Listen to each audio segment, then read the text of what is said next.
In the world of martial arts and cinema, Bruce Lee was a legend, known for his lightning-fast moves and magnetic personality. But his sudden death in 1973 left many people puzzled. While doctors said it was due to fluid buildup in his brain, there has always been uncertainty about what really happened. Now, 50 years later, a new study sheds light on the questions that still linger. Join us as we journey through Bruce Lee's life, from his rise to fame to the mysterious circumstances surrounding his untimely demise. Bruce Lee was born on November 27, 1940 in San Francisco, California, into a family deeply connected to the entertainment world. With his father being an opera singer and part-time actor, Bruce was introduced to the industry at a young age. Following his father's performances in the United States, the family returned to their hometown of Hong Kong. The young Bruce Lee often visited movie sets where his father was working, and soon he became a child actor himself, appearing in numerous films portraying juvenile delinquents. And at the age of 10, he acted in the comedy The Kid, earning him the nickname Xiao Lung, which means Little Dragon. By the time he turned 18, Bruce had already appeared in over 20 movies. However, despite his success in the film industry, Bruce faced challenges as a teenager, including involvement with local gangs. Seeking to protect himself, he began studying kung fu and also took up dance lessons, which further refined his footwork and balance. Not stopping there, Bruce even showcased his skills by winning the Hong Kong Cha-Cha Championship in 1958. However, Bruce's parents became increasingly concerned about his involvement in street fighting and encounters with the police, and shortly after his 18th birthday, they sent him to live with family friends in Seattle. There, he completed his schooling and opened his first martial arts school. And in 1964, he relocated to Oakland, California to establish a second school. It was during this period that he developed his own martial arts technique known as Jeet Kune Do, which combined elements of ancient kung fu, fencing, boxing, and philosophy. But then a serious back injury from weightlifting kept him bedridden for nearly 6 months. But Bruce Lee never wasted time, and it would be during this period that he would fill nearly 7 notebooks with notes and reflections on all types of martial arts, eventually compiling them into his famous work, The Tao of Jeet Kune Do. In 1964, he would also marry Linda Emery, one of his former students, and the couple welcomed 2 children, Brandon in 1965 and Shannon in 1969. However, Bruce didn't settle down to become a family man.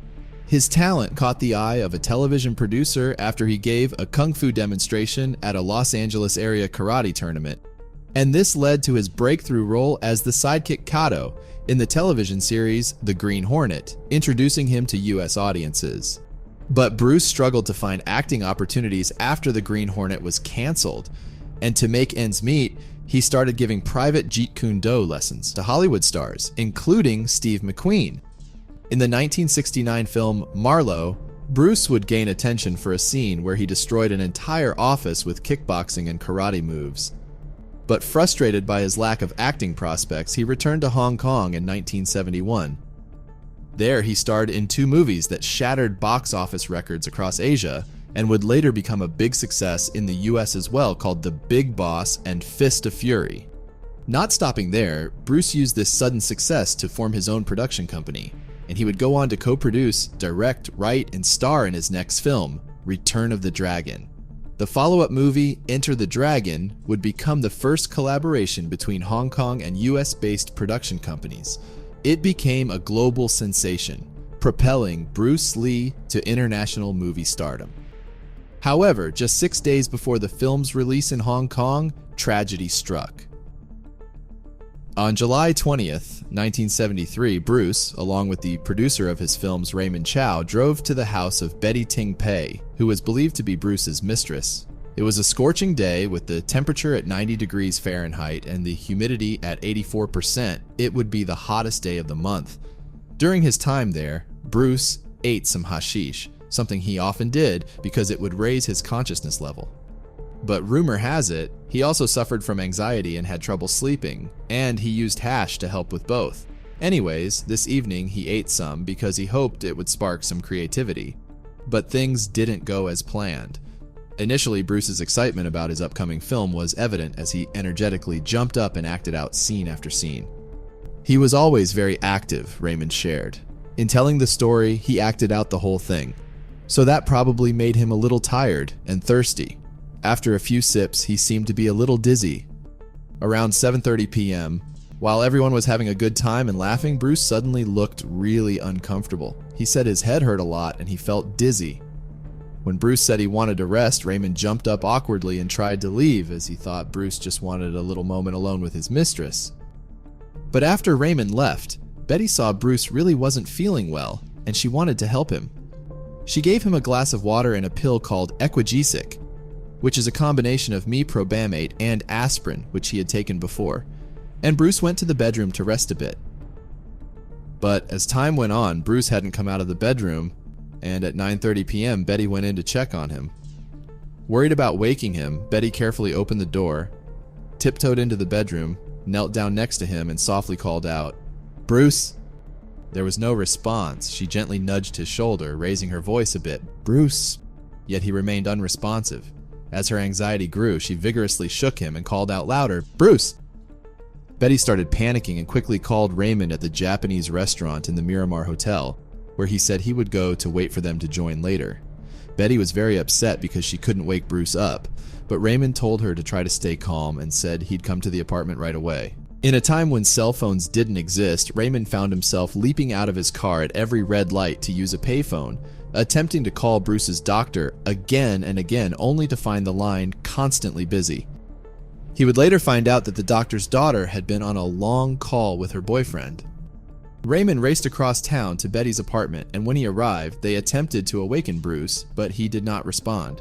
The doctor's line was still busy, but then, finally, after a lot of attempts, they got through and the doctor rushed over. He then spent 10 minutes doing cardiopulmonary resuscitation, but unfortunately without success. Bruce was brought to the nearest hospital, where he arrived at 10:15 p.m., 45 minutes after Betty found him unconscious. Sadly, despite the medical team's best efforts, there was nothing more they could do. Bruce Lee was pronounced dead. He died at the age of 32. But what happened on that fateful evening? Let's look at some of the theories. At the time, doctors at Queen Elizabeth Hospital in Hong Kong believed that Bruce's sudden passing was due to a severe allergic reaction to the aspirin or mepробamate in the Equagesic pill he took, or a combination of the two that led to cerebral edema, also known as brain swelling. The condition, which is life-threatening, is the body's way of reacting to trauma, a stroke, or infection.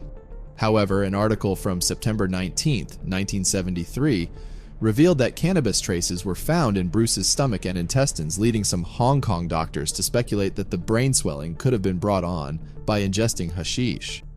However, through the years, there have been more theories as to what caused Bruce's cerebral edema. It is important to note that in the 2 months leading up to his death, Bruce Lee experienced a significant loss of weight due to intense work, dropping 15% to a mere 119 pounds. Additionally, he had undergone a procedure to remove the sweat glands from his armpits to prevent sweating on camera, so his body's ability to cool itself would have been lower than typical. Interestingly, Bruce had experienced a similar case of brain swelling just 2 months before his death. On May 10, 1973, he collapsed while working on voiceovers for Enter the Dragon. The air conditioning in the studio had been turned off to avoid background noise during the recording. At that time, Bruce Lee had also consumed some hash and then fainted in the bathroom. He later vomited and fainted again before being rushed to the hospital. There, a neurosurgeon treated him and suggested that Bruce's cannabis consumption might have played a role in the swelling of his brain. However, this connection remains speculative, as there has been no documented evidence directly linking cannabis use to cerebral edema. At the time, Bruce suffered high temperature, weakness, vomiting, loss of consciousness, and more, all symptoms consistent with heat stroke. It is believed that Bruce's second collapse could have happened as a result of similar circumstances, and overheating could have been the cause of the headache that Bruce mentioned having on the day of his death. However, a new study from 2022 proposed a different explanation for Bruce Lee's death, suggesting he might have died from drinking too much water. This research, carried out by a group of doctors from the Autonomous University in Madrid, Spain, argues that Bruce's brain swelling could have been caused by his kidneys' failure to get rid of the excess water properly. They believe that he may have drunk more water than his body could handle, leading to a dangerous drop in the sodium levels in his blood. This situation made it difficult for his body to balance its water levels correctly. For most people, this is uncommon, but Bruce's lifestyle increased his risk of low sodium levels.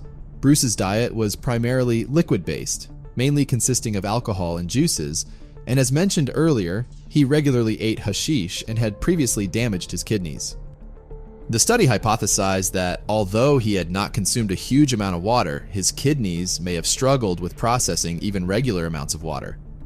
These factors could have put too much pressure on his kidneys, leading to the severe complications that ultimately contributed to his passing. It's quite ironic that one of Bruce Lee's famous quotes is, "Be like water," talking about the importance of being adaptable and going with the flow, just like water does. Yet, tragically, water itself may have played a role in his unexpected passing.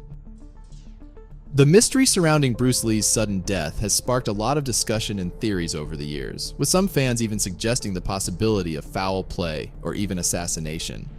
After he passed away, Bruce Lee's movies attracted a huge following, and he became known for breaking stereotypes about Asians in American cinema, and is regarded as the most influential martial artist ever and one of the biggest cultural figures of the 20th century. After his death, his legacy was continued by his children. His son Brandon became a martial artist and actor himself. But sadly, Brandon tragically died at the age of 28 in 1993 on the set of The Crow because of a prop gun accident.